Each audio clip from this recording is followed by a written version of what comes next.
Thank you very much, members of the press, for coming.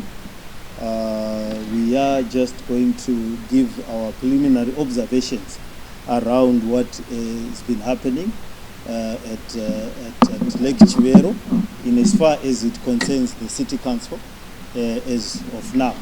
As you are aware, Lake Chivero was built in the 1950s.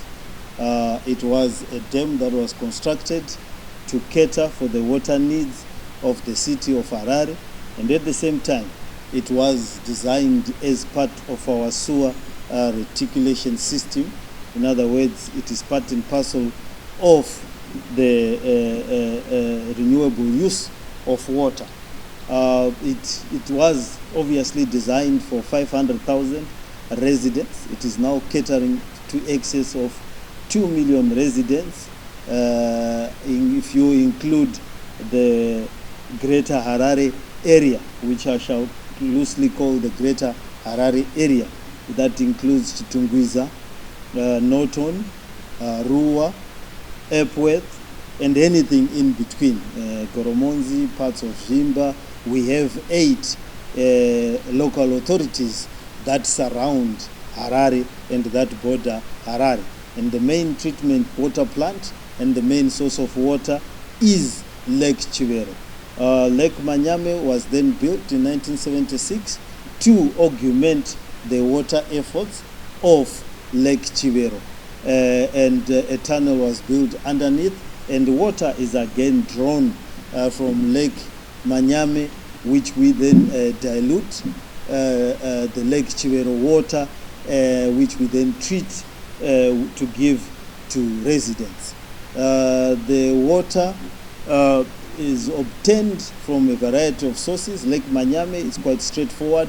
It's rainwater and the water that is captured in River Manyame, which downstream becomes River Panyame in Mozambique. Lake Chivero gets water from rivers and the catchment area. You know, Harare is built on the water source, and that's why there are a lot of wetlands, and the wetlands are part of our water system. We then also get water that we've used. In other words, we are supposed to treat it and put it there, and then it will come to be reused again. We have sewer works, but they are not at full capacity at the moment, because they were also designed many years ago and are not able to deal with the affluent in the quantities that it goes into there, and also the growth and the natural growth of the city. So a lot of investment is needed, both in building new water sources. Kunji is being built at various percentages of completion. Musani Dam, further down from Kunji, the pipeline from Chekaranwa, which needs to be built, and the Muda Dam for Chitungwiza, which has no dam at the present moment. And then, of course, we need to upgrade our water systems. So that is where we have the lakes are under the management of Zinwa, and around the lakes we normally have national parks in order to protect the lakes from invasive human settlement and other industrial uses. And the issues of Lake Chivero are compounded at the current moment on the fact that there is industrial waste that goes into the river. There is sewer that goes into the river. There are now informal settlements that have been formed in and around Lake Chivero, and together with the national parks. And these informal settlements also discharge whatever they discharge into Lake Chivero. So that then creates a situation where there is pollution and high levels of pollution for that matter. We have a situation where we need, as you know, there is formation of algae, and some other time there was hyacinth, which created huge problems. And what these other things do is that they deprive oxygen for the organisms that live in the water and nutrients, or they change the chemical balance of the water body, creating a situation where the natural habitats of those water bodies fall to harm. So this issue is of serious concern to the Council, to the extent that we are a contributing factor to the pollution that is there. We are also concerned about the pollution and the other various pollutions. As you know, pollution is governed by the City Council, it's governed by EMA, it's governed by Zinu. Why we are worried is that any pollution for our major water sources increases the chemical cost to the residents of cleaning that water. So the dirtier it is, the more chemicals we have to use. And currently we are using about 11 chemicals to treat Lake Chivero water. And if we don't dilute it properly with Lake Manyame water, we have to use more chemicals to use less, to get less water. So it's a huge concern, both to harming the residents and also the levels and the amounts of water that we will be able to give in turn. So at this moment, these are early days, but we thought that it was very important for us to address this press conference to say and to bring to the attention of the residents that we are engaged in this matter. I say these are early days since yesterday our staff, our technical staff, has been engaged in meetings with the national parks people, government people, Zinua people, and ministry people, and the metropolitan governance people. So all these technical experts, microbiologists, scientists are conducting tests to see what could have happened, to test the water at the areas where it could be polluted, and we will get the results as soon as possible, and we will announce them using the technical teams that are on the ground. We as council, together with Parliament and other government officials, will visit the lake tomorrow to get an understanding as to what is happening. So that is the situation at the present moment with that regards. What is to be done is then the question that then follows. So the tests that are being done by the experts will guide us as to what needs to be done. What is clear at this point is that there needs to be an all stakeholders concerted effort to deal with pollution in our water body, and also to deal with the treatment of our affluent. So we need the government to come and chip in with the resources and the expertise that is required for us to be able to treat this water. Then secondly, for the city, we need an urgent upgrade of our sewer reticulation system, the one that already exists. But however, the informal settlements, and I have stated before, have increased. We have over 150,000 informal settlements. In other words, settlements that are not regularized, and these settlements do not have sewer reticulation systems. Therefore, their discharge is going straight into our water bodies, and these now need to be regulated, and a stop needs to be put on irregular settlements. And the challenge we are having is that around the shores of Lake Chivero, there is a growing settlements, informal settlements, and these are again increasing poaching activities and also polluting the lake, so to speak. And these have to be stopped or regulated. In other societies, the areas around lakes are dedicated to luxurious resorts, water sports,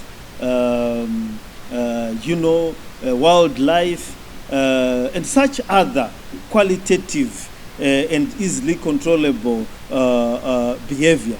The shores of Lake Chivero are becoming swallowed by informal settlements, and that has to stop. And this puts the wildlife in danger, the water body itself in danger, and it also becomes difficult to control it. What is also needs to be done is an increase in our regulatory efforts. Both EMA and the city of Harare, we need to fine and clamp down on polluters in a big way.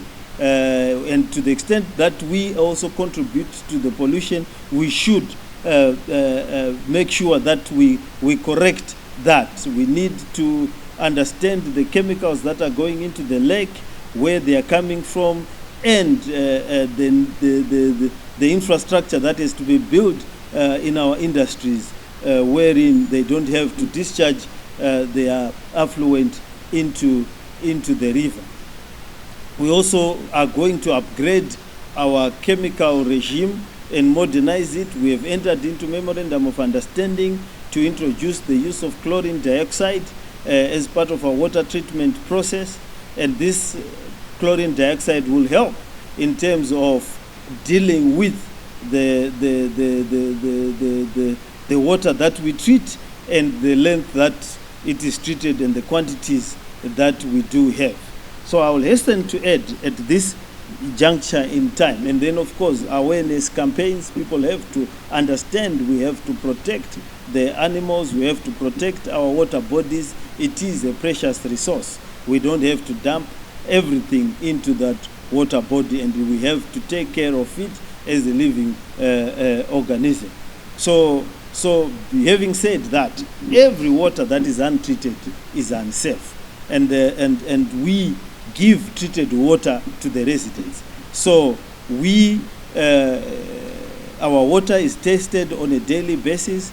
It is tested using the World Health Organization standards. The water that is coming out of our tap is safe for human consumption. It is safe for the residents, and we treat the water that comes from Lake Chivero and Lake Manyame thoroughly to make sure that we don't put into our system water that is contaminated or that is harmful to the residents. So the water we are giving to the residents is safe for use, safe to drink, and is tested by our chemists on a day-to-day basis. We also employ microbiologists that test our water, and our water is being tested to match the results of what could have harmed the animals and what type of chemical it therefore is. So this juncture, our water is safe to drink, and people must use it,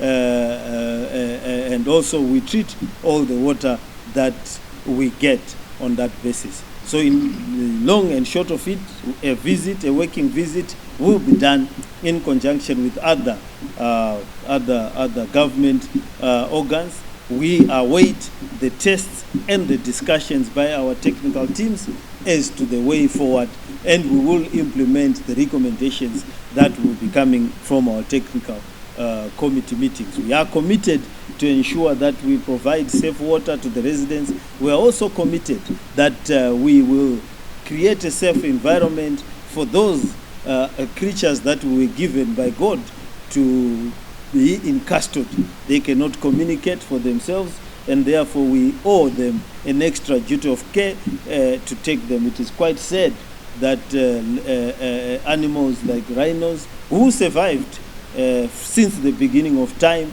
survived meteorites, while other dinosaurs were going extinct and are still among us, can die because of our own conduct.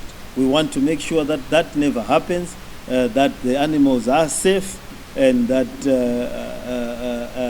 consequently the water is also safe for human consumption. So we are getting all the assistance we require to investigate our water body, and we will be discussing with government to get the assistance that we need to work together to make sure that Lake Chivero is safe, and also to get new water bodies to augment the supply of water. Even if we get new water bodies, we will still be we have somewhere to discharge our sewage, and we hopefully we will discharge it when it is treated. The other compounding problem is the electricity at times. So we need to look at renewable energies. We are committed to going solar so that we will not fall short of power. If we don't have power at our sewer plants, we then have to push for some time without being able to treat the water. So we are looking actively to dealing with issues of energy by adopting solar as a renewable energy source. Thank you.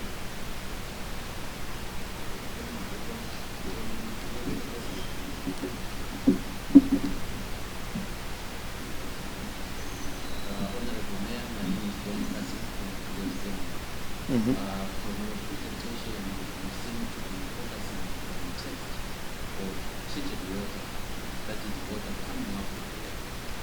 The challenge, like it is come out from investigation done by the is on the affluent, very big effect.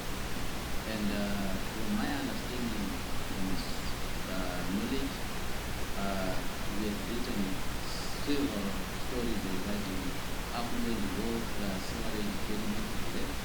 There is a place where this water comes in with raw sewerage. For almost 45 years, I've been doing this stories, and we've been engaging the councillor and the department relevant to the environment, area, including impacts as well, but there seems not to be action. And from your presentation now, you seem to be sort of in a war situation where I'm surprised this is happening.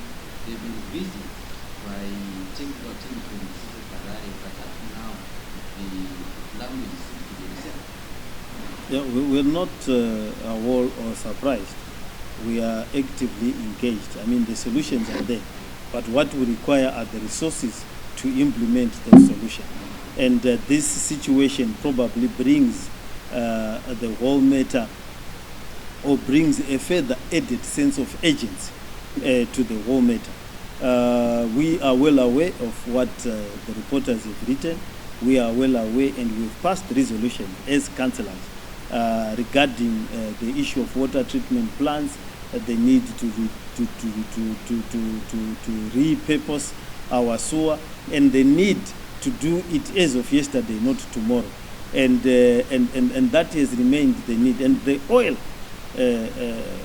what can I say? The fly in the oil has always been the lack of resources, and the commitment, should I say, the political will to ensure that we upgrade the sewage works, and also that any new settlements that we build are connected to the sewer works. But once we get to expand the sewer works, once we get to deal with those issues, we therefore will be in a better position to deal with the sewer as one of the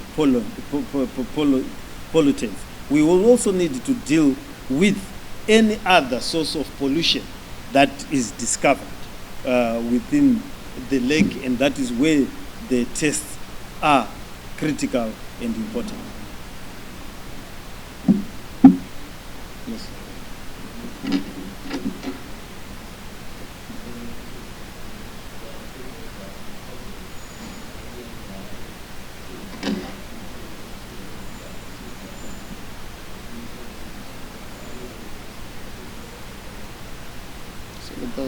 We certainly are not aware of 7,000 cases of diarrhea.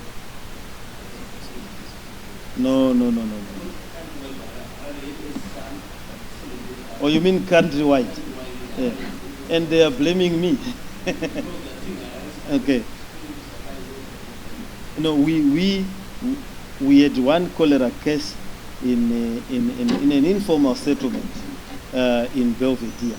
It's an informal settlement with 100 and something residents, and it's in Belvedere, and they are staying there informally.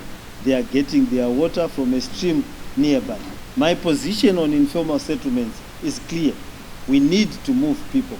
My position in informal settlements has been reported and it's very clear, and that is the council's position. We need to go back to formality. This is the consequences of informal settlements. We will not then be able to manage the sanitary conditions of the city. Those whom we are giving water, the areas where the formal settlements are, there is no outbreak of cholera or anything. It is those areas where people have been allowed to stay there, and for one reason or the other, we cannot take action against them.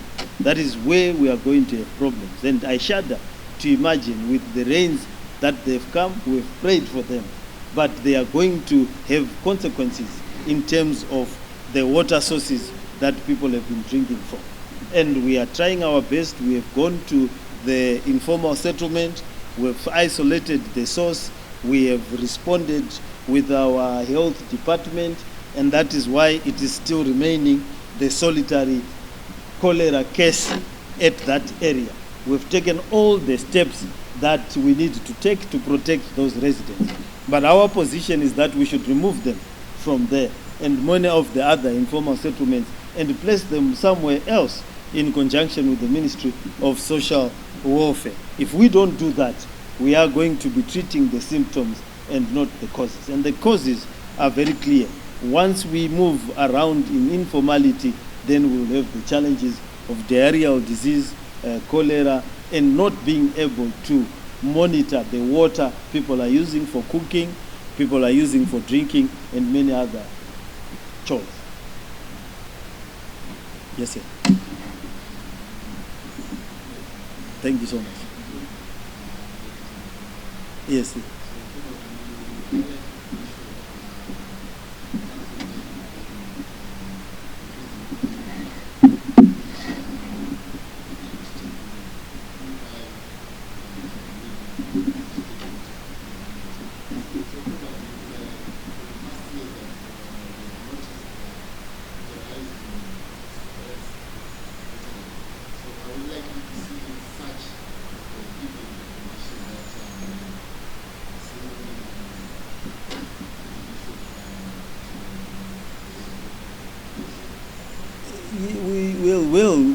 It shouldn't follow that way. We've got sewer treatment plants, right? And the sewer treatment plants that we have, we treat the water before it goes into Lake Chivero. However, the growth of informal settlements is such that especially when it rains and so forth, that affluent also goes and bypasses our system and flows into our water bodies by nature. Now, the theory would be, if the city grows, those people will also formally join the city so that they can also contribute. So the more we are, the cheaper it should be, if you get my theory. The more residents we have in Harare, the cheaper it should be per unit, because we are now spreading the cost. But however, because we are not, the people are settling themselves without order, we are unable to put them into the mainstream so that they can contribute to the rest of society. So the 322,000 households that are registered in our database are the ones that remain shouldering the burden for everyone else. Whereas we should be able to keep our records if we register the other informal settlements. So we should be able to keep our costs low if we are able to update our records. And that is why we have insisted that all registered, unregistered settlements must register. And those who are staying on land that is not theirs must not stay in that particular land. We then have these problems of not being able to protect our water sources.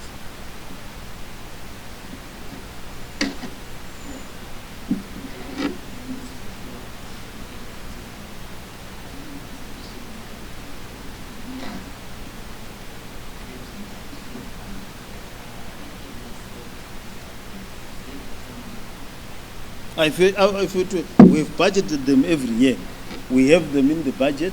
If we are able to sit down with the government and other stakeholders, I would suggest that the work must start immediately. If we don't get any funding, it must again start immediately. We cannot sustain, like the earlier question, we cannot sustain the situation. Because what then it does, we end up chasing our tails. The dirtier the water is, the more chemicals you need to clean it for it to be usable. So you are chasing your tail. You're better off treating the water here so that when you use it for other uses, you then use less money. Let's have the ladies asking.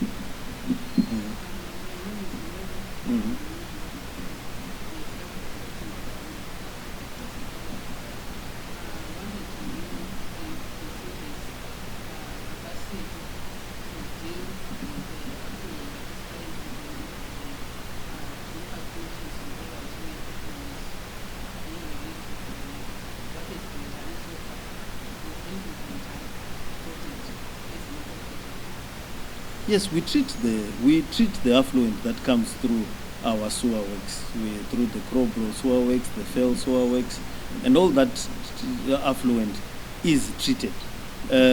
However, the city has outgrown the capacity that we have to treat the required amounts that come through on a day-to-day basis. Then other affluent goes into our water bodies using unorthodox means, if I can use that term, because if they are not connected to us, then they go in. Then sometimes we have challenges, power failures, and so forth. But that should be an exception to the norm. But we are the only body currently with the capacity to treat the affluent, because we have the sewer works. So there is no option. We have, as a city, to discharge our duty to treat the affluent. Yes.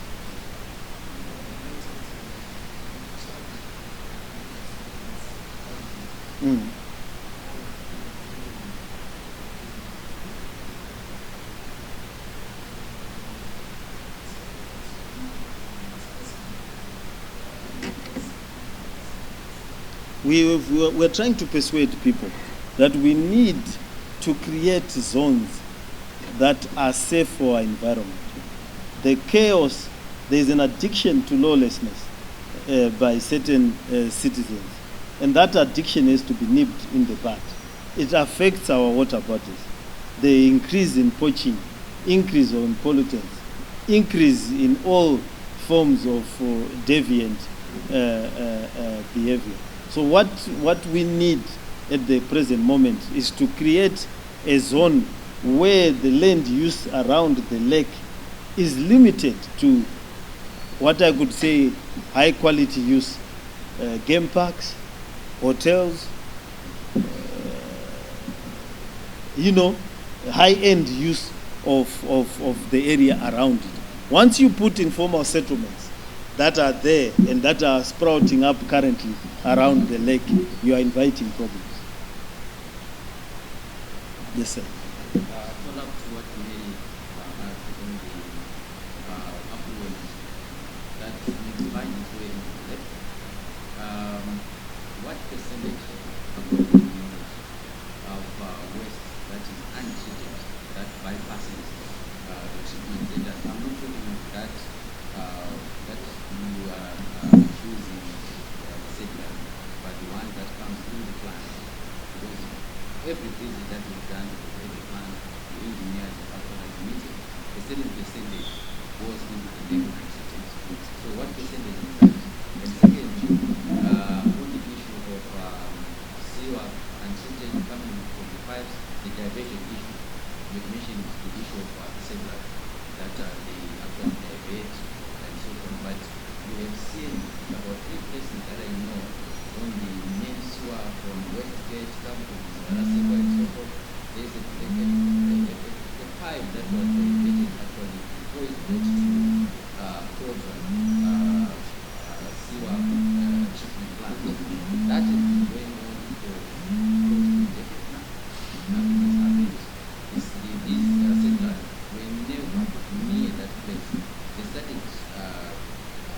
meeting around that area maybe about 2-3 years ago, and that problem has been there. Councillors have come and told them that problem is not going to be solved.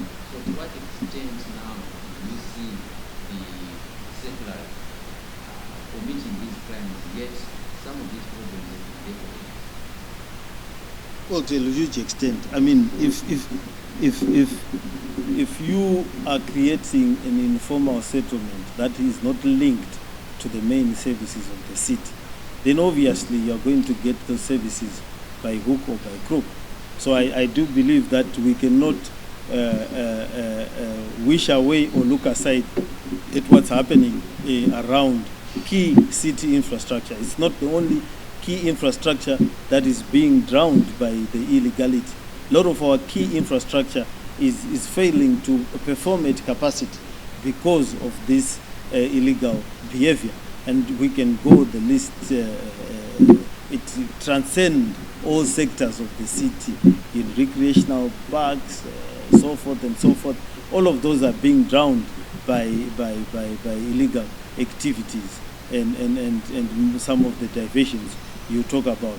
What we need to do is to clamp down, to enforce the law even harder, because there are consequences to some of these illegal behaviors, which we should and must not tolerate any second further. But having said that, the percentage, once it comes to our treatment plants, what's in the treatment plant, the percentage should be well within the margin of error of the operation of that plant. Yes, the equipment is aging, yes, it has lapses, but once the affluent gets to our treatment plants, my understanding and to my knowledge, that is any miss is within a margin of error. I might not be sure about the specific percentage of the margin of error. I'm sure I'm hearing that the meeting of experts is concluding. They will be able together to come up with what extent that margin of error is. But what we are clear at the present moment is that anybody is free to test our water once we produce it from from our waterworks, and it is indeed tested on a day-to-day basis, and we are aware of the quality of the water that we eventually give to the resident, and that quality of water is safe for use or safe for purpose. But this has to be looked at thoroughly, and I'm sure it is being looked at thoroughly by government. They will share with us their results, and once they do, the results will come with recommendations. We'll implement those recommendations to enhance the quality of the water and to enhance the safety of our residents. Yes. Yeah, there's the last one there. You're waving at me. Huh? Oh, you're happy. Oh.